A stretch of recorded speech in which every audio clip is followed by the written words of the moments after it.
Hello जय हिंद प्यारे साथियों। देखिए आज हम लोग क्लास 12th केमिस्ट्री का चैप्टर नंबर 7 प्यारे बच्चों टेबल ऑफ एलिमेंट्स का आज प्यारे बच्चों वर्ग 16 के तत्व देखेंगे। तो आइए फटाफट से शुरुआत करते हैं। देखो वर्ग 15 16 17 18 में एकदम सेमे लॉजिक है, एकदम अधिकतर चीज इसमें सेमे है। बस इसकी उपस्थिति और इसके तत्वों के नाम कुछ अलग हो सकते हैं, ठीक है। बाकी 15 16 17 बाकी तीनों ग्रुप लगभग सेम है, ठीक है। तो आइए फटाफट से शुरुआत करते हैं प्यारे बच्चों। अगर ग्रुप 16 से भी स्टार्ट करेंगे तो ग्रुप 15 कुछ कुछ आपको अगर नहीं भी देखें तो समझ में आ जाएगा। तो आइए फटाफट से वर्ग 16 ग्रुप के तत्वों की शुरुआत करते हैं। बहुत ही बेहतरीन इससे क्वेश्चन आपके परीक्षा में पूछे जाते हैं। सबसे ज्यादा तो ऑब्जेक्टिव पूछा जाता है, ठीक है। उसके बाद 2 नंबर के क्वेश्चन भी आपके परीक्षा में पूछे जाते हैं।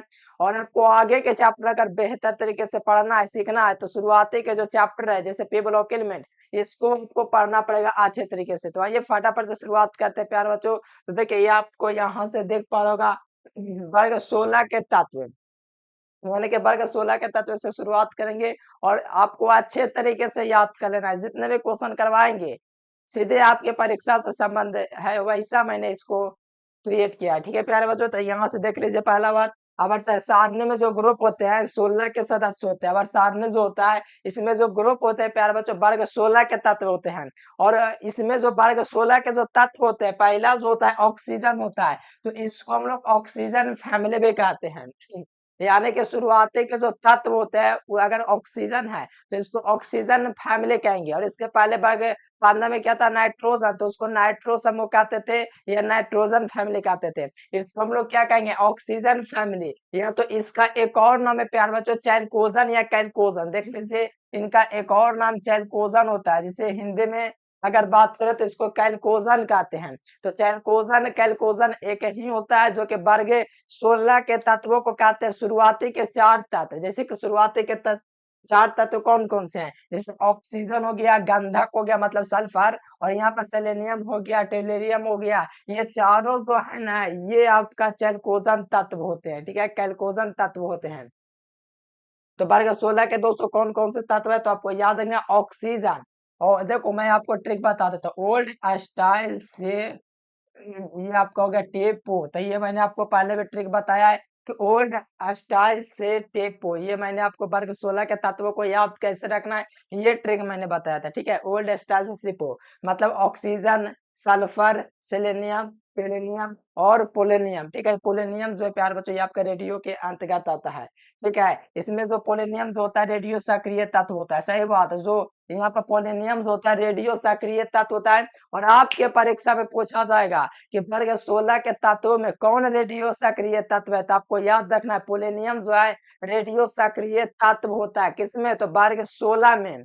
याद रखना प्यारे बच्चों आपके परीक्षा में आता है कि रेडियो सक्रिय तत्व कौन है। 1 नंबर यहाँ से आपका फिक्स क्वेश्चन है, ठीक है। फिर यहाँ से देखिए इस वर्ग के प्रथम 4 जो तत्व होते हैं यानी कि शुरुआती के जो 4 तत्व हैं ऑक्सीजन, सल्फर, सेलेनियम और टेलेनियम, इसको चैलकोजन कहा जाता है। ये चैलकोजन जो है प्यारे बच्चों इंग्लिश शब्द है, इसको हिंदी में आप लोग लिखिएगा तो कैलकोजन लिखा जाएगा। क्या लिखा जाएगा, कैलकोजन आपको लिखा जाएगा। इस बात को याद रखना है।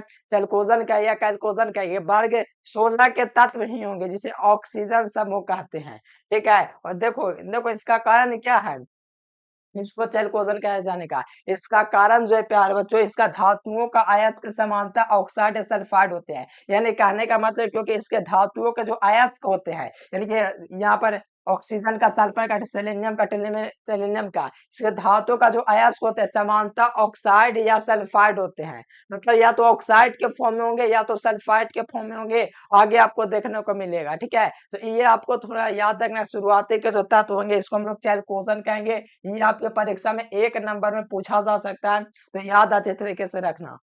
आ जाओ अगला क्वेश्चन देखो। यहाँ पर अगला आपका देख लीजिए कंटेंट। देखिए अगर लिखा हुआ है उपस्थिति, देखिए वर्ग 15 पढ़े तो वर्ग 15 के बारे में सारा तत्व के बारे में जाने। उसी प्रकार वर्ग 16 पढ़ रहे हैं तो वर्ग 16 के सभी तत्वों के बारे में जाने। इसके बाद इसकी उपस्थिति जो है कहाँ कहाँ इसकी उपस्थिति है। वर्ग 15 में पढ़े थे, इसकी उपस्थिति कहाँ कहाँ होता है, वर्ग 15 का। उसी प्रकार वर्ग 16 में पढ़ना है, वर्ग 17 में भी पढ़ना है, किसकी उपस्थिति कहाँ कहाँ है।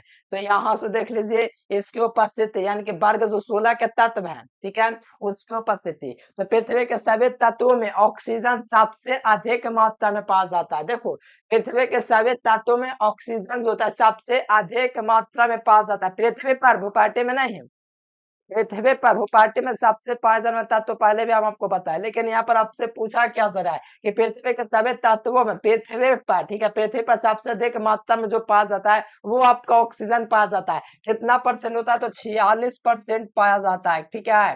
पृथ्वी पर ये आपका 46% ऑक्सीजन होता है, ये थोड़ा याद रखना। और सबसे ज्यादा जो पृथ्वी पाया जाता है भूपाटी में, वो आपका तत्व में सिलिकॉन पाया जाता है और धातु में एल्युमिनियम पाया जाता है। अगर पृथ्वी पर बात करें तत्वों को, तो वो आपका 46% ऑक्सीजन से पे पाया जाता है।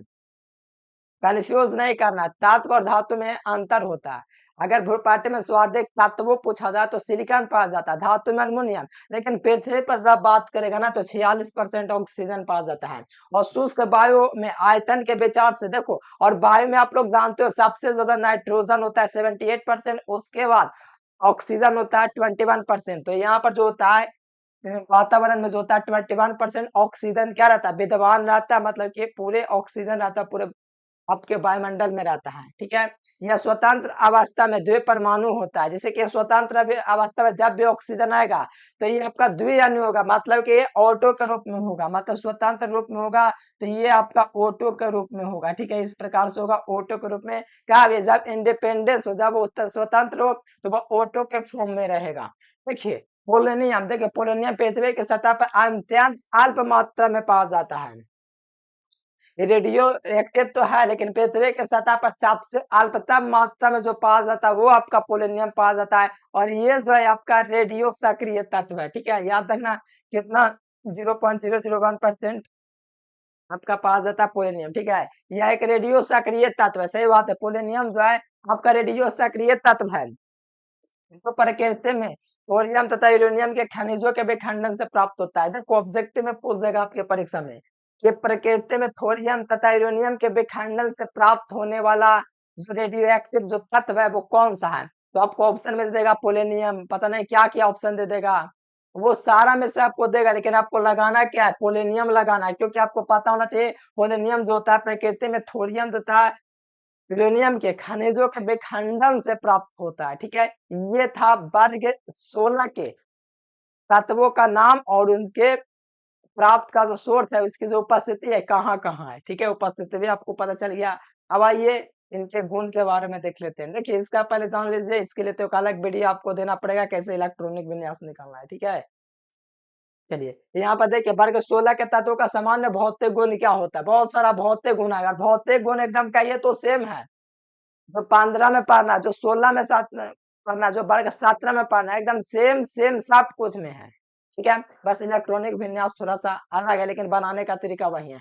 इसका इलेक्ट्रॉनिक विन्यास जो होता है क्या होता है, देखो यहाँ पर NS² N पे फोर्स होता है किसका, तो वर्ग 16 का इलेक्ट्रॉनिक विन्यास होता है। देखो पहला बात तो इस 13 से स्टार्ट होता है, पी ब्लॉक तत्व 13, देखिए यहाँ से आपका चलता है 13, फिर 14 चलता है, फिर 15 पड़ता है, फिर 16 पड़ता है। ये दोनों तो आप लोग 11th क्लास में पढ़ चुके हैं, ठीक है, 11th क्लास में। लेकिन ये इसके आगे जो पढ़ना है प्यारे बच्चों, आपको वर्ग 12th में पढ़ना है। ये आपको जो पढ़ना है प्यारे बच्चों पी ब्लॉक में पढ़ना है। और आपको पता है इसका इलेक्ट्रॉनिक विन्यास क्या होता है, पी ब्लॉक एलिमेंट का NS1 से लेकर के N पे क्या होता है 1 - 6 होता है। मतलब इसके लिए जो होगा यहाँ पर पे का पावर जो होगा 1 होगा, ठीक है, यहाँ पर आपका स्क्वायर है, ठीक है। यहाँ पर स्क्वायर, यहाँ पर 2 होगा, 3 होगा, 4 होगा, मतलब यहाँ पर 16 ब्लॉक के तत्व पढ़ रहे हैं, तो इसका जो इलेक्ट्रॉनिक विन्यास होगा पी जो कक्षक होगा उसका घात 4 होगा, ठीक है। ये आपको ध्यान में रखना है। अगर 17 पढ़ेंगे तो उसका घात जो रहेगा n के घात 5 रहेगा, ठीक है, n पे 5 रहेगा। अगर यहाँ पर 18 का बात जब करेंगे तो n पे 6 होगा, मतलब n पे 6 का मतलब इसका जो संयोजित सेल होता है वो पूर्णतः भरा होता है, मतलब ये जो होता है। इसीलिए आपका रेडियो एक्ट क्या बोलते हैं, नोबल गैस के अंतर्गत आता है। इसका जो लास्ट वाला कक्षा होता है पूरा पूरा भर जाता है, कोई भी खाली नहीं रहता है, ठीक है। क्या जब वर्ग 18 पढ़ेंगे तब, अभी 16 पढ़ रहे हैं तो इसमें NP4 है, ठीक है। और इसका इलेक्ट्रॉनिक विन्यास P से लेकर के कितना तक जा सकता है, 1 से लेकर 6 तक जा सकता है, तो इसमें आपका 4 तक भरा हुआ है, ठीक है। अर्थात इनके बाहरी कोष में 6 इलेक्ट्रॉन होते हैं। देखो इसमें 6 इलेक्ट्रॉन बाहरी कोष में आपको दिख जाएगा, यहाँ से 2 मिलेगा, यहाँ से मिलेगा, यानी कि इसमें 6 को क्या होता है, बाहरी कोष में इलेक्ट्रॉन होता है। किसमें? तो वर्ग वर्ग 16 में जो होता है 6 इलेक्ट्रॉन होते हैं। और इसके पहले क्या था, वर्ग वर्ग 15 था, तो उसमें 5 गो थे। ठीक है, एक का गो आपको बढ़ते जाता है, क्योंकि यहाँ पर एक एक संख्या बढ़ते जाता है। ठीक है, तो इसमें 6 इलेक्ट्रॉन होते हैं तथा इनके संयोजी जो सेल होते हैं, इसका संयोजी सेल ही आपका 6 कहलाता है। तो देखो ये आपका निकालना आपको सिखा देंगे प्यारे बच्चों, कैसे निकालना है। इसके लिए एक ट्रिक होता है। ठीक है, सब में अलग अलग बढ़ता है, जैसे एस पे डी ई एफ होता है, एस पे डी एफ होता है। ठीक है, इसमें आपका जो बढ़ता है प्यारे बच्चों, आपका 2 गो बढ़ता है, इसमें 6 गो बचता है, इसमें आपका 10 गो, इसमें 14 गो। ठीक है, इस प्रकार से आपका बढ़ता जाता है। ठीक है, इस प्रकार से। ठीक है, ये कभी कराएंगे हम आपको अगला वीडियो में कैसे इलेक्ट्रॉनिक विन्यास निकालना है, क्योंकि आपके परीक्षा में 1 नंबर में 2 क्वेश्चन या तो 2 नंबर में 2 क्वेश्चन रहेगा कि इसका इलेक्ट्रॉनिक विन्यास करें, 2 नंबर में दे देगा, 2 एलिमेंट देगा, निकालना आता है तो निकाल लीजिएगा, नहीं आता तो सिखा देंगे। ठीक है, आपके परीक्षा में पूछा जाता है। तो देखो ये आपका इलेक्ट्रॉनिक विन्यास है। देखो शुरू में आपको क्या दिखेगा, तो वर्ग 18 के तत्व मिलेंगे, मतलब क्या मिलेंगे, नोबल गैस। ठीक है, देखो हीलियम क्या होता है, इसका 2 होता है, तो आपको पता है कि 1s² होता है हीलियम का, 1s², 2s²। तो ये आपका उसके जगह वहीं रख दिया, वर्ग 18 का। नियोन का 10 होता है।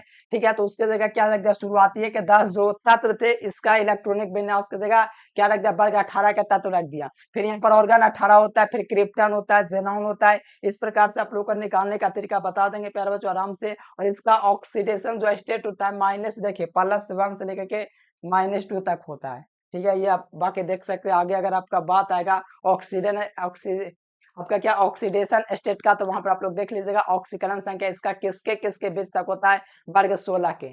ठीक है, चलो आ जाओ अगला देख लीजिए आप लोग। अगला देखे फिर यहाँ से वही स्टार्ट होगा जो पिछले वीडियो में हम आपको बताए थे। बस यहाँ पर क्या चेंज रहेगा, बस इसमें चेंज रहेगा कि ये जो है आपका जो गुण है 16 के, लेकिन लगभग सेम है। वर्ग 15 में वही पढ़ना है, 16 में वही पढ़ना है, 17 में भी वही पढ़ना है। तो आप लोग देख लीजिए। ठीक है, तो देखिए त्रिज्या क्या होता है, देखो आसान चीज है, कोई बड़ा बात नहीं है। परमाणु त्रिज्या की बात आया है। ठीक है, तो वर्ग 16 में ऊपर से नीचे आने पर परमाणु त्रिज्या बढ़ती है, मतलब नहीं समझे, जैसे कि ऊपर से नीचे, ऊपरी भाग कौन होता है, जैसे ये क्या होता है, इसका नाभिक होता है। नाभिक होता है प्यारे बच्चों, तो यहाँ पर आप लोग देखो इसकी त्रिज्या कितनी हुआ है, इतनी हुआ है।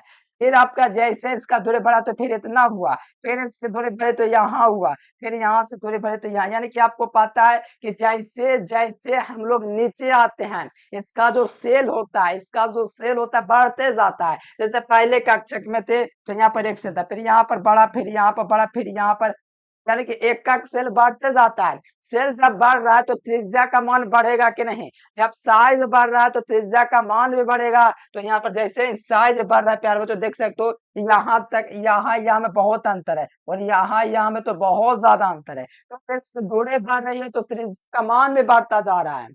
का ये कहा जा रहा है, मतलब वर्ग 16 में ऊपर से, यानी कि ऊपर वाला जो तत्व है, ये मान लीजिए ऊपर वाला तत्व है, ऊपर से नीचे जाएंगे, मतलब नीचे जाएंगे तो देखो इसकी त्रिज्या नहीं बढ़ रहा है, इतनी वो त्रिज्या था, ठीक है, इतना बड़ा त्रिज्या, समझ रहे हो, बहुत ज्यादा बढ़ जा रहा है। यानी कि वर्ग 16 में ऊपर से नीचे आने पर परमाणु त्रिज्या बढ़ती है, क्योंकि इसमें कोषों की संख्या बढ़ती जाती है। एक कोष रहेगा, फिर 2 कोष रहेगा, 3 कोष रहेगा, 4 कोष रहेगा, तो 4 गुना 5 कोष रहेगा, तो इस प्रकार से आपका बढ़ता जाएगा।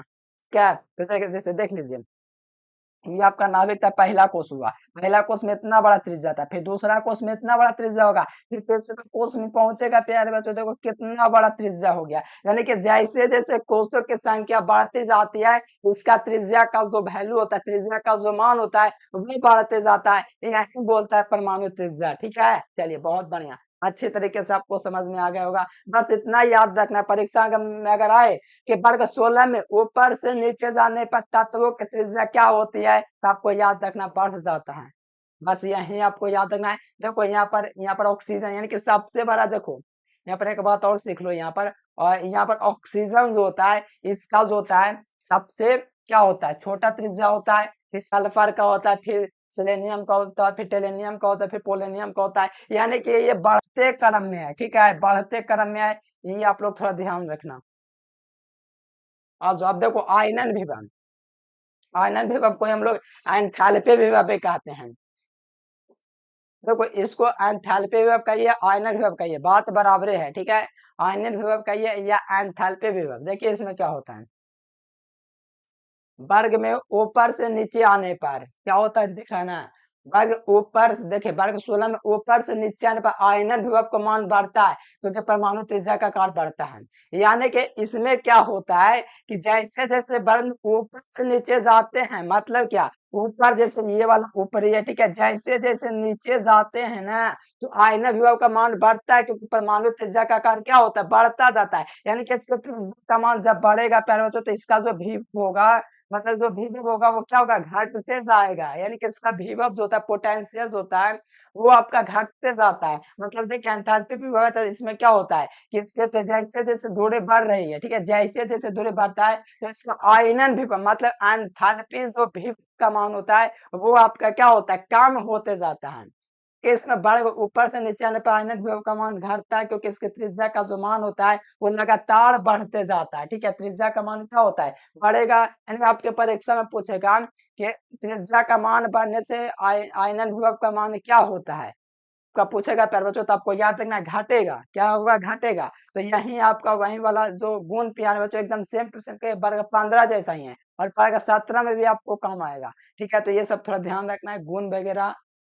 चलिए यहाँ पर ये भौतिक अवस्था, तो देखो यहाँ पर आपको लिखा हुआ वर्ग 16 के तत्व में ऑक्सीजन गैस के रूप में होता है। देखो यानी कि ऑक्सीजन जो होता है गैस के रूप में होता है, बाकी जो होता है ठोस अवस्था में होता है। यानी कि वर्ग 16 में जो होता है ऑक्सीजन जो है गैस के रूप में है। ऑक्सीजन के सिवा वर्ग 16 में जो तत्व है, सल्फर, सेलेनियम, टेलेनियम, पोलेनियम, ये सब क्या है, ठोस अवस्था में है। लेकिन ऑक्सीजन ही एकमात्र तत्व है वर्ग 16 में सो कि आपका काम करता है गैस के फॉर्म में, ठीक है। गैस के रूप में जो रहने वाले एकमात्र चैल्कोजन तत्वों में है, वो आपका सिर्फ ऑक्सीजन है। कौन है, ऑक्सीजन। बाकी सेलेनियम, टेलेनियम, पोलेनियम सभी का सभी ठोस है, तो इसको भी याद रखना है, ठीक है। चलिए भाई अगला आप देख लीजिए, अगला आपका क्या है, इलेक्ट्रॉन बनता है। यानी कि इलेक्ट्रॉन बनता मतलब इसके बंधुता जो होता है, इसका जो पकड़ है वो क्या है। देखिए वर्ग 16 में ऊपर से नीचे आने पर इलेक्ट्रॉन की बंधुता घटती है। देखो इलेक्ट्रॉन बनता मतलब जो पकड़ होता है ना, जैसे कि किसी चीज पर पकड़, जैसे कि आप लोग देखिए, ये अगर मान लीजिए हमारे पास इतने ज्यादा कस के पकड़े हुए हैं, ठीक है। अगर दूर मान लीजिए कि इसको ज्यादा नीचे कर देंगे, तो ये हमारा जो है तो कमजोर हो जाता है पकड़ने की क्षमता। अगर इसको बीच बीच में रखेंगे तो बहुत ज्यादा मजबूती से पकड़े हुए। जब यहाँ इसको लाएंगे, ठीक है, यहाँ लाएंगे तो इसकी मजबूती क्या हो जाएगी, कम हो जाएगी, ठीक है। इसी प्रकार यहाँ से समझिए कि वर्ग में 16 में ऊपर से नीचे आने पर इलेक्ट्रॉन बंधुता घटती है, सही बात है। जब इसके करीब रहेगा, जब इसके पास होगा, बहुत ज्यादा मजबूत होगा। इसकी दूरी जैसे जैसे बढ़ती जाएगी ये कमजोर होता जाएगा। मतलब नहीं कहते इसको एकदम पक्का से पकड़े हुए, ठीक है। ये जब नीचे आएगा तो इसकी जो दोस्तों पकड़ जो होती है वो कमजोर हो जाते हैं, यहाँ से तुरंत खिंचा जाएगा। लेकिन इसको यहाँ से अगर पकड़ेंगे तो खिंचावे नहीं करेगा, ठीक है। उसी प्रकार है जैसे जैसे वर्ग नीचे आता है, तब जब जैसे जैसे नीचे जाते हैं तो इसका जो होता है त्रिज्या का मान बढ़ते जाता है। जैसे जैसे त्रिज्या का मान बढ़ते जाता है तो इसका क्षेत्रफल भी बढ़ते जाता है, जिसके कारण क्या होता है, इलेक्ट्रॉन की जो बंधुता होती है वो कमजोर होते जाते हैं। यानी कि इसकी जो पकड़ होती है वो कमजोर होते जाती है। तो यही आपका कहता है इलेक्ट्रॉन बंधुता, ठीक है। चलो चलो आ जाओ यहाँ से ऋणात्मकता। देखो यहाँ पर देखो विद्युत ऋणात्मकता, इस वर्ग में ऊपर से आने पर, ऊपर से नीचे आने पर ऋण- विद्युत ऋणात्मकता जो होता है घटती जाती है। अर्थात ऑक्सीजन जो होता है, ऑक्सीजन की विद्युत ऋणात्मकता सबसे अधिक होता है। देखो पूरे पी ब्लॉक में बात करें प्यारे बच्चों, पूरे पी ब्लॉक में सबसे ज्यादा ऋणात्मक है प्यारे बच्चों, वो आपका फ्लोरीन है। फिर उसके बाद ऑक्सीजन है, ठीक है। पूरे एफ ब्लॉक पी ब्लॉक में बात करें तो सबसे ज्यादा जो नेगेटिव है वो फ्लोरीन है। उसके बाद ऑक्सीजन है, ठीक है। तो ये वर्ग 16 की बात किया तो वर्ग 16 में ऑक्सीजन ही सबसे ज्यादा विद्युत ऋणात्मक होता है, ठीक है। तो वर्ग 16 में ऊपर से नीचे आने पर विद्युत ऋणात्मकता घटती जाती है। क्यों घटती जाती है, क्योंकि त्रिज्या का मान लगातार बढ़ते जाता है, ठीक है। यानी कि विद्युत ऋणात्मकता जो होती है घटती जाती है। यानी कि समझो कि इसके दोनों जब बढ़ते जा रही है तो इसमें जो होता है, जैसे कि देखो यहाँ पर यहाँ पर जो है प्यारे बच्चों, यहाँ पर जो है जैसे कि देखिए जितना पास होता है ना, वहां पर इलेक्ट्रॉन की जो बंधुता होती है प्यारे बच्चों काफी ज्यादा क्या होती है, पकड़ होती है। जैसे जैसे दूरी बढ़ती है तो इलेक्ट्रॉन को दोस्तों क्या, ये नाभिक से इलेक्ट्रॉनों को अगर अलग करने की क्षमता बढ़ती जाती है, यानी कि जितनी बढ़ती जाएगी तो वो तो विद्युत ऋणात्मकता जो वो घटती जाएगी, यानी कि जैसे जैसे उसके दूरी बढ़ेगी विद्युत ऋणात्मकता वो घटती जाएगी। वह जितने पास नाभिक के पास होगा उतना ही ज्यादा ऋणात्मकता इस पर प्रभाव डालेगा। जैसे जैसे दूरी बढ़ेगा वो क्या होगा, जैसे जैसे दूरी बढ़ेगा तो ऋणात्मकता घटते जाएगा। इसी कारण से शुरुआती के जो तत्व होते हैं धातु होते हैं, फिर आगे चल के क्या शुरुआती के तत्व अधातु होते हैं, फिर जाकर अंत में धातु बन जाते हैं। जब इसका आएगा प्यारे बच्चों, आगे आपका आएगा कि शुरुआती में वो अधातु था, वर्ग 15 में पढ़ा है। अधातु पे से फिर उपधातु बना, फिर अंत में जाकर के धातु बना। कारण क्या था, वो इलेक्ट्रॉन जो था प्यारे बच्चों क्या कर रहा था, त्याग रहा था। इलेक्ट्रॉन त्यागने से कारण क्या हो गया, विद्युत ऋणात्मकता घटती गई क्योंकि इसके त्रिज्या का मान बढ़ते गया। ठीक है, वर्ग 16 में ऊपर से नीचे आने में विद्युत ऋणात्मकता घटती जाती है, तभी ना लास्ट में धातु प्राप्त हो जाता है। शुरुआती में धातु रहता है, फिर उसके बाद उपधातु बनता है, फिर लास्ट लास्ट में धातु मिल जाता है। मतलब इससे यही पता चल रहा है कि जो इलेक्ट्रॉन त्यागने की क्षमता बढ़ती जाती है, जिससे आगे चल के पूरा पॉजिटिव हो जाता है, तब धातु बन जाता है। ठीक है, तो ये आपको याद रखना है। देखो विद्युत ऋणात्मकता क्वथनांक वथनांक सब बढ़ता है। आ जाओ संयोजित सेल देखो, संयोजकता देख लीजिए, वैलेंसी। वर्ग 16 में ऑक्सीजन की संयोजकता 2 होती है। ठीक है, कोई दिक्कत नहीं है। तो अन्य शेष जो तत्व होते हैं प्यारे बच्चों, डी कक्षा पर खाली होने के कारण उनका दोस्तों 2 4 6 भी होता है वैलेंसी। ठीक है, इसको याद रखना संयोजकता। चलो आ जाओ ऑक्सीजन या डाई ऑक्सीजन। देखो अब ऑक्सीजन की बात आ गया, क्योंकि ऑक्सीजन के बाद वर्ग 16 पर रहते तो ऑक्सीजन सबसे पहले आता तो था, फिर उसके बाद सल्फर है। तो पहले ऑक्सीजन के बारे में पढ़ लीजिए। ठीक है, तो देखिए यहाँ पर लिखा हुआ ऑक्सीजन आवर्त के वर्ग 16 का पहला तत्व है। सर्वप्रथम क्रिस्टले ने दोस्तों 1774 ईस्वी को शक्तिशाली लेंस की सहायता से सूर्य विकिरणों को पारा को लाल ऑक्साइड से केंद्रित करके इसे प्राप्त किया था। यानी कि सबसे पहले जो ऑक्सीजन का जो खोज किया था वो प्रिस्टल नामक वैज्ञानिक ने 1774 ईस्वी में किया था। प्रिस्टल, सीसे और लवाजे ने, देखिए प्रिस्टले, सीले और लवाजो ने इन तीनों वैज्ञानिकों को ऑक्सीजन का आविष्कारक का माना जाता है। यानी कि 3 वैज्ञानिक है जो ऑक्सीजन को खोजने में महत्वपूर्ण भूमिका निभाई। वो पहले थे प्रिस्टल, सबसे पहले 1774 ईस्वी में इन्होंने शक्तिशाली लेंस की सहायता से सूर्य के किरणों को पारा के लाल ऑक्साइड के पर केंद्रित करके इसे प्राप्त किया था। सबसे पहले कौन प्राप्त किया था, तो पिस्टले ने प्राप्त किया था। इसके अतिरिक्त पिस्टले के अतिरिक्त और भी वैज्ञानिक आते गए, फिर आपका सीले आया, फिर लवाज आया। इन लोगों ने क्या किया, ऑक्सीजन का आविष्कार किया। फिर तब आके रिएक्शन दिया गया है। ये आपका Ag2 जो है इससे आपका भी अभिक्रिया कहता है पोटेशियम नाइट्रेट से, तो ये आपका पारा प्लस में ऑक्सीजन निकलता है। यहाँ पर ऑक्सीजन क्या हो रहा है, यहाँ पर निर्माण हो जा रहा है, जो कि सबसे पहले कौन प्राप्त किया है, तो सबसे पहले प्रिस्टल ने प्राप्त किया। ठीक है, याद रखेंगे। चलो ऑक्सीजन को देखो प्रयोगशाला में कैसे तैयार कर सकते हैं। अगर प्रयोगशाला में ऑक्सीजन को हमको बनाना है तो कैसे इसको हम लोग तैयार कर सकते हैं प्रयोगशाला विधि से ऑक्सीजन को, तो वो आप लोग अब देखना स्टार्ट कीजिए। देखो सबसे पहले तो पोटेशियम क्लोरेट लेंगे। पोटेशियम क्लोरेट का सूत्र क्या होता है, देख लो यहाँ पर KClO3 होता है, पोटेशियम क्लोरेट होता है। ठीक है, फिर यहाँ पर मैग्नीशियम ऑक्साइड की उपस्थिति में, यानी कि पोटेशियम क्लोरेट ले लेंगे, जिसका सूत्र आपको ये वाला दिख रहा पोटेशियम क्लोरेट है। फिर आपका क्या है, मैग्नीशियम ऑक्साइड की उपस्थिति में, मतलब यहाँ पर देख लीजिए मैग्नीशियम ऑक्साइड की उपस्थिति है, में इसको क्या कर रहे हैं, गर्म कर रहे हैं। कितना डिग्री केल्विन पर, तो 693 केल्विन पर। ठीक है, गर्म करने पर ऑक्सीजन का निर्माण होता है। देखो यहाँ पर ऑक्सीजन का क्या हुआ, निर्माण हुआ। यानी ओवरऑल देखा जाए प्यार बच्चों, पोटेशियम क्या, तो पोटेशियम क्लोरेट की अभिक्रिया मैग्नीशियम ऑक्साइड के उपस्थिति में गर्म करते हैं तो ऑक्सीजन प्राप्त होता है। तो वो कैसे प्राप्त हुआ, यहाँ पर आपका KCl था प्यारे बच्चों। ठीक है, KCl पोटेशियम क्लोराइड आपका यहाँ से बाहर हो गया 2 गो अणु लेकर के। ठीक है, फिर यहाँ पर 2 गो अणु था प्यारे बच्चों, 2 गो अणु लेकर के क्या हुआ, पोटेशियम क्लोराइड बाहर हुआ। फिर यहाँ पर ओजोन जो है प्यारे बच्चों आपका क्या हुआ, ओजोन आपका सॉरी, यहाँ पर आपको प्यारे बच्चों क्या हुआ, ये देखो यहाँ पर। ठीक है, ये आपका इसमें से आपका O3 में से आपका O2 निकला। ठीक है, ये ऑक्सीजन के रूप में, और यही जो है प्यार बच्चों आपका ऑक्सीजन का यहाँ पे निर्माण हो गया प्रयोगशाला विधि द्वारा। और विधि है देख लीजिए, और कैसे तैयार किया गया। अगला देखिए धातु ऑक्साइड को गर्म करके, देखिए धातु का कोई भी ऑक्साइड ले लीजिए, उसको अगर गर्म करेंगे, हीट करेंगे तो भी ऑक्सीजन प्राप्त हो जाएगा। देखिएगा और धातु ऑक्साइडों को गर्म करके कैसे हम लोग ऑक्सीजन को प्राप्त कर सकते हैं। देखिए धातु ऑक्साइड को गर्म करके, तो कुछ धातु जैसे कि देख लीजिए पारा हो गया, लेड हो गया, सिल्वर हो गया, ठीक है, इसके ऑक्साइड को गर्म करेंगे। इसका ऑक्साइड किसको कहा जाता है, जैसे कि सिल्वर का ऑक्साइड क्या हो गया, सिल्वर का ऑक्साइड हो गया HgO, ठीक है, लेड का क्या हो गया PbO हो गया, सिल्वर का क्या हो जाएगा AgO हो जाएगा। ये सब क्या है, इसका ऑक्साइड है। ऑक्साइड उस धातु को कहते हैं, जैसे कोई धातु है सबको बोलेगा लेड का, या बोल आपको सिल्वर का ऑक्साइड बताओ, तो सिल्वर का ऑक्साइड क्या हो जाएगा AgO, बस लास्ट में आपको O लगा दोगे तो उस धातु का ऑक्साइड हो जाएगा। जैसे कुछ धातुओं के ऑक्साइड, जैसे कौन सा धातु लिया गया यहाँ पर पारा, ठीक है, यहाँ पर इसका लिया गया प्यारे बच्चों, इसका ऑक्साइड लिया गया, इसको जैसे मैंने हिट किया प्यारे बच्चों, पारा ये आपका अलग हो गया और ऑक्सीजन यहाँ से मुक्त हो गया, और इससे आपका जो है धातु ऑक्साइड को गर्म करके हम लोग ऑक्सीजन को प्राप्त कर लिए हैं।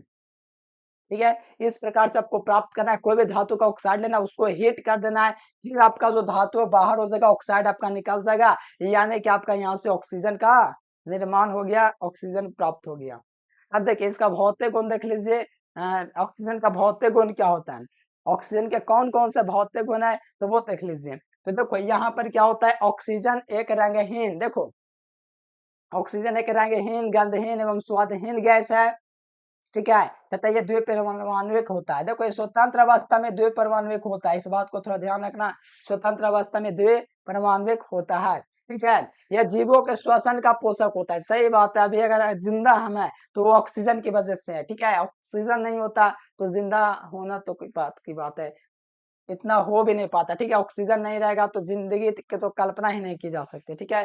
पृथ्वी पर ऑक्सीजन इतना मात्रा में कि जीवन संभव है, ठीक है, यह पृथ्वी की सतह पर जीवन के लिए अनिवार्य है। देखो सही बात है, पृथ्वी पर जीवन सतह के लिए, पूरा सौर मंडल में थोड़े ऑक्सीजन है, हर जगह ऑक्सीजन नहीं है, पृथ्वी पर है, सिर्फ पृथ्वी पर ही ऑक्सीजन है ज्यादा, तभी इस कारण से पृथ्वी पर जीवन संभव है। अन्यथा मंगल ग्रह और भी बहुत सारे ग्रह, बृहस्पति, बुध, उस सब पर कहा नहीं जीवन है, वहां पर ऑक्सीजन है ही नहीं। अगर वहां पर ऑक्सीजन होता तो हर सौर मंडल के हर एक चीज पर जीवन संभव हो पाता, ठीक है, लेकिन सिर्फ पृथ्वी पर ही ऑक्सीजन है ज्यादा, ठीक है, इस कारण से हर वो मूलभूत सुविधा है जिसके कारण से मनुष्य जिंदा है, ठीक है। तो यहाँ पर देखिए पृथ्वी पर जीवन अनिवार्य रूप से है, ठीक है।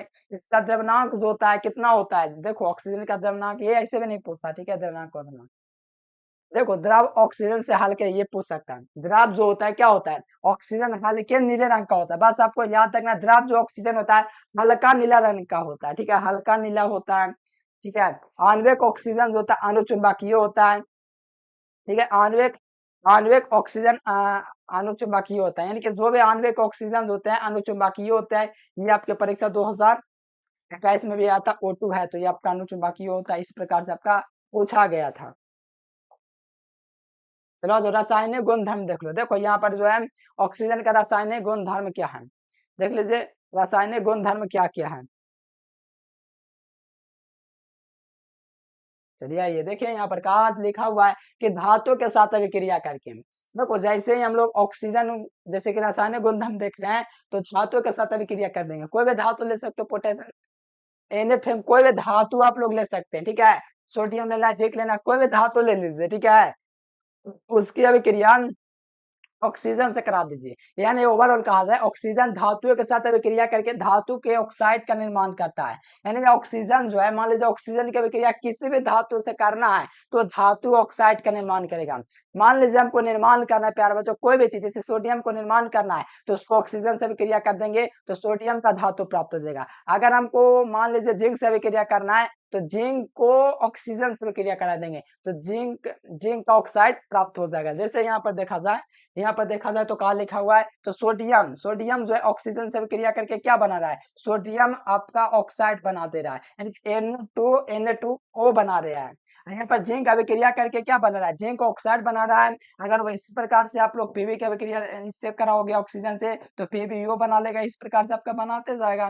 बस आपको याद रखना है ऑक्सीजन जो किसी भी धातु से अभिक्रिया करके धातु के ऑक्साइड का निर्माण करता है। जैसे यहाँ पर आप लोग देखेंगे तो यहाँ पर किसका ऑक्साइड है, तो ये जो आपका ऑक्साइड है ये आपका सोडियम का ऑक्साइड है, ये जिंक का ऑक्साइड है। इस प्रकार से आपको याद रखना है।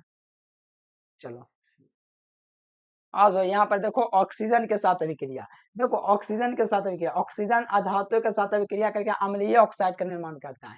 यानी ये जो होता है अधातु जो होता है ऑक्सीजन के साथ अगर अभिक्रिया कर रहा है, यानी अम्लीय तभी निर्माण होगा जब अधातु और धातु का संयोग होगा। मतलब अधातु का मतलब जो अम्लीय कोई पदार्थ बना है, इसका मतलब है कि अधातु ने ऑक्सीजन के साथ क्या किया है, संयोग किया है, तभी इसका निर्माण हुआ। जैसे ऑक्सीजन देख लीजिए, ऑक्सीजन आपका क्या अधातु के साथ अभिक्रिया करेगा। जैसे सल्फर आपका क्या आपका धातु है, ठीक है, और यहाँ पर ऑक्सीजन क्या है, आपका ऑक्सीजन है, ठीक है। ये अभिक्रिया का निर्माण किया सल्फर डाइऑक्साइड, तो इसकी जो प्रकृति जो हो गई ये आपका क्या हो गई, ये आपका अम्लीय हो गई। क्या हो गई, अम्लीय हो गई, ठीक है। ये आपका क्या हो गया, अम्लीय हो गई, ठीक है। फिर SO2 गैस मतलब अम्लीय गैस जल में घुल करके सल्फ्यूरिक अम्ल, सल्फ्यूरस होना चाहिए, ठीक है, या सल्फ्यूरिक अम्ल बनते हैं जिससे विलयन अम्लीय हो जाता है। जैसे देखो यहाँ पर SO2 सल्फ्यूरिक अम्ल प्लस में दोस्तों जल अभिक्रिया करके क्या बन रहा है, सल्फ्यूरस अम्ल बना रहा है, ठीक है। यहाँ पर देखो SO2 और ये आपका एक ऑक्सीजन, तो अब हो गया आपका SO3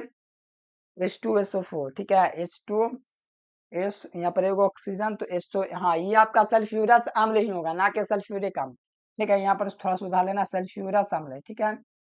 फिर देखो यहाँ पर दो तीन गो ऑक्सीजन है, यहाँ पर एक गो ऑक्सीजन दो गो ऑक्सीजन मिलकर तीन ऑक्सीजन, तो ये आपका सल्फ्यूरस अम्ल का निर्माण होगा, ठीक है, याद रखना है आपको, जिससे अम्लीय हो जाता है, ठीक है, ये आपको याद रखना है। अब देखो ऑक्सीजन का उपयोग देख लीजिए, ऑक्सीजन का उपयोग आपके परीक्षा में ऑक्सीजन का तो बहुत काम पूछा, लेकिन इसके बाद ओजोन का उपयोग पक्का पूछता है, ठीक है, लेकिन ऑक्सीजन का भी पूछ सकता है, कोई गारंटी नहीं, इसलिए आपको याद करना है ऑक्सीजन का उपयोग क्या है। ये तो दैनिक जीवन में यूज होने वाला चीज है, आराम से याद हो जाएगा। देखो जीवों के श्वसन में यूज होता है ऑक्सीजन, हर कोई जानता है। ऑक्सी हाइड्रोजन ज्वाला तथा अनऑक्सी, देखो ऑक्सी हाइड्रोजन जो ज्वाला उत्पन्न करेगा, ठीक है, और ऑक्सी एसिटिलीन द्वारा उत्पन्न करने में, ठीक है। इस्पात के उत्पादन में आपका ऑक्सीजन का यूज किया जाता है। रॉकेट प्रेक्षेपकों में ऑक्सीजन का उपयोग ऑक्सीकारक के रूप में किया जाता है, ऑक्सीडेसर के रूप में, कहाँ पे, रॉकेट प्रेक्षकों में, ठीक है, प्रेक्षकों में। रोगीय तथा उच्च पहाड़ी पर चढ़ने की श्वास क्रिया में पहुंचने के लिए ऑक्सीजन सिलेंडर भी ले जाते हैं, या पहाड़ी पर जाना या पृथ्वी के नीचे जाना, कहीं भी जाना ऑक्सीजन सिलेंडर लेके जाना है, क्योंकि हर जगह ऑक्सीजन नहीं है, सिर्फ पृथ्वी पर है, ठीक है। यहाँ पर देखिए फिर दहन की क्रिया में अगर मैंने को जलाना है तो बिना ऑक्सीजन के कोई चीज जल ही नहीं सकता है, संभव ही नहीं है, ठीक है। दहन क्रिया के लिए भी तेलों से बार्निश से बनाने में, तेलों से बार्निश बनाने में ये आपका ऑक्सीजन यूज होता है। अगला आप देख लीजिए, हाँ अब ओजोन की बात आया है। देखो ओजोन के बारे में आपके परीक्षा में बहुत पूछा था, ऑक्सीजन से पूछे या ना पूछे, लेकिन ओजोन से पक्का पूछेगा, ठीक है, याद जरूर रखना है। ओजोन के बारे में जो भी कुछ पढ़ा रहा हूँ, ठीक है, यहाँ से याद रखना। ओजोन ऑक्सीजन का त्रिपरमाणुक अणु है, मतलब इसमें त्रिपरमाणु मतलब ऑक्सीजन के ओजोन के एक अणु में कितने परमाणु होते हैं, तो 3 परमाणु। ये आपके मैट्रिक में पूछा जाता है, फिर कहीं पूछ सकता है, ऐसा नहीं है, ठीक है। ओजोन का सूत्र O3 होता है, इसमें त्रिपरमाणु को होता है, देख सकते हो यहाँ पर 3 परमाणु है, जो वायुमंडल में समुद्र तल का लगभग 20 किलोमीटर ऊपर, ठीक है, 20 किलोमीटर ऊपर होता है, जिससे ओजोन मंडल कहते हैं। जो सूर्य से आने वाले हानिकारक किरणों, देखिए जो सूर्य है, अगर ओजोन गैस नहीं होता तो हानिकारक किरण ऐसा आता कि पूरा शरीर जो है ना पूरा जल जाता या बीमार हो जाता। ये जो बचाव करने का काम करता है ओजोन ही करता है, एकदम खतरनाक जो किरणें होता है उसको वो अवशोषित करता है। कौन, तो ओजोन। देख लो ओजोन का महत्व समझ सकते हो, ये किरणों को शोषित करता है, एकदम गंदा गंदा किरण आता है जो आपको बर्बाद कर सकता है, ठीक है, उसको वो क्या करता है, हानिकारक किरणों से हमको बचाव करता है ओजोन। देखो निर्माण की विधि, इसके निर्माण कैसे किया था ओजोन का, देखो ऑक्सीजन में धारा प्रवाहित करने पर ओजोन का निर्माण होता है, यानी कि ऑक्सीजन में अगर धारा हम लोग प्रवाहित करेंगे तो ओजोन का निर्माण होगा, तथा इस विधि को ओजोनाइजर कहते हैं, ठीक है। ओजोनाइजर किस विधि को कहा जाता है, ऑक्सीजन में धारा प्रवाहित करने पर ओजोन प्राप्त होता है, जिसे ओजोनाइजर विधि कहते हैं, जो ओजोन के निर्माण में प्रयोगशाला विधि है। देखो ओजोन के गुण देख लीजिए। ओजोन देखो ये आपके परीक्षा में पूछा जाता है, ओजोन का रंग कैसा हो सकता है। वो हो सके अगले परीक्षा में आपको पूछ दे कि ओजोन का रंग कैसा होता है, तो आपको पता होना चाहिए। देखिए ओजोन जो होता है हल्के नीले रंग का होता है। क्या होता है? ओजोन हल्के नीले रंग के होते हैं, यानी कि विशेष गंध यानी कि इसका जो विशेष गंध होता है, ठीक है, अलग ही गंध होता है। जब वास्तव में नीले तथा ठोस, देखो द्रव अवस्था में मतलब लिक्विड फॉर्म में है तो वो आपका क्या रहेगा प्यारे बच्चों, नील, ये जो रहेगा नीली अवस्था में रहेगा। लेकिन ठोस अवस्था में क्या होता है, कालापन के लिए बैंगनी रंग की होती है। ठोस अवस्था में काला रंग बैंगनी कलर का होता है। इसका द्रव्यमान क्वथनांक नहीं पूछा जाता है। यह जल में अल्प विलेय होता है किंतु कार्बनिक में विलायकों में अधिक विलेय होता है। ये हाँ ये आपको याद रखना है। और ओजोन जो होता है क्या होता है, प्रतिचुंबकीय पदार्थ होता है, आपके परीक्षा में आता है। ओजोन जल और तांबा प्रतिचुंबकीय पदार्थ होता है, याद रखना। फिर आ जाओ ओजोन से ओजोन जो होता है वायु से लगभग 1.16 गुना भारी होता है। ठीक है। ओजोन अल्प मात्रा में हानिकारक नहीं होता बहुत। ठीक है, ओजोन अल्प मात्रा में हानिकारक नहीं होता है। अगर अल्प मात्रा ऑक्सीजन ओजोन का लेंगे तो वो हानिकारक नहीं, ज्यादा मात्रा लेंगे तो हो सकता है हानिकारक हो। ओजोन के रासायनिक गुणधर्म, ओजोन के रासायनिक गुणधर्म देख लीजिए। ये अपघटन जब कराएंगे ओजोन का, देखो ओजोन को 50 डिग्री सेल्सियस पर गर्म करते हैं तो ऑक्सीजन में अपघटित हो जाता है। ये ओजोन आपको दिख रहा है जिसमें ऑक्सीजन का 3 अणु है। ठीक है, ऑक्सीजन को 473 केल्विन कहिए, ये आप लोग बोलिए 250 डिग्री सेल्सियस, ठीक है, सेल्सियस पर हम लोग गर्म करेंगे तो ये ऑक्सीजन का निर्माण यहाँ से हो जाएगा। कितना? ओजोन को 250 सेल्सियस पर गर्म करेंगे तो ऑक्सीजन प्राप्त हो जाएगा। ये इसका रासायनिक गुण है। ठीक है, ओजोन एक प्रबल ऑक्सीकारक है क्योंकि ऑक्सीजन से प्रबल ऑक्सीकारक होता है। यह आसानी से नवजात ऑक्सीजन को उत्पन्न कर सकता है, इसलिए प्रबल ऑक्सीकारक होता है। देखो यह आसानी से आपका नवजात ऑक्सीजन क्या कर सकता है, उत्पन्न कर सकता है, इसलिए एक प्रबल ऑक्सीकारक होता है। विरंजक गुण देखिए, प्रबल ऑक्सीकारक होने के कारण इसमें विरंजक गुण होता है। देखिए अगर वो प्रबल ऑक्सीकारक है तो उसमें विरंजक गुण होगा, विद्यमान होगा, जो क्या करता है, ओजोन रंगीन पदार्थों को ऑक्सीकृत कर रंगहीन पदार्थों में परिणत कर देता है। यानी ओजोन होता है रंगीन पदार्थ है तो उसको ऑक्सीकृत कर, यानी कि ओजोन रंगीन है तो उसको ऑक्सीकृत करके क्या कर देता है, रंगहीन बना देता है। और रंगहीन पदार्थ ऑक्सीजन से भी क्रिया करके फिर आपका रंगहीन पदार्थ का निर्माण देता है। यह हल्के नीले पत्ते आधे रंगों का होता है।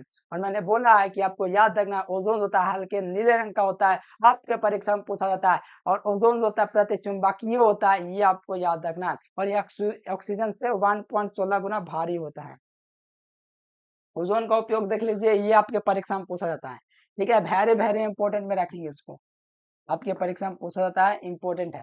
देखो ओजोन का उपयोग कीटनाशक के रूप में किया जाता है, जल को विसंक्रमित करने में, भीड़ वाले जगहों पर वायु को शुद्ध करने में, ठीक है, ओजोन का यूज किया जाता है। खाद्य पदार्थों को सड़ने से बचाने में, कपूर एवं कृत्रिम रेशा बनाने में, तेल स्टार्च कपड़ा आदि को विरंजित करने में, विरंजक के रूप में, पोटेशियम परमाणु को उत्पादन में, ऑक्सीकारक के रूप में, बहुत से यौगिकों के संरक्षण के रूप में, कार्बनिक रसायन में, ओजोनीकरण तथा ऑक्सीकरण अभिक्रिया में। ठीक है, फिर सल्फाइड है, उसको मैंने लिया ही नहीं, चलिए छूट गया, कोई दिक्कत नहीं है। चलिए इतना पढ़ रखेंगे प्यार बच्चों, वर्ग 16 के तत्व। ठीक है, फिर आपका वर्ग 17 स्टार्ट हो जाएगा। ठीक है, तो आज के लिए फिलहाल इतना ही प्यार बच्चों। वीडियो पसंद है तो लाइक सब्सक्राइब जैसे कमेंट करके बतलाना कि आपको वीडियो समझ में आया कि नहीं। अगर आप लोग नोट्स लेना चाहते हैं, ज्वाइन करना चाहते हैं तो यहाँ पर आपको नंबर दिख रहा होगा, उस नंबर पर कांटेक्ट कर सकते हैं। प्यार बच्चों आज के लिए फिलहाल इतना ही। Thanks for watching this video. जय हिंद, वंदे मातरम।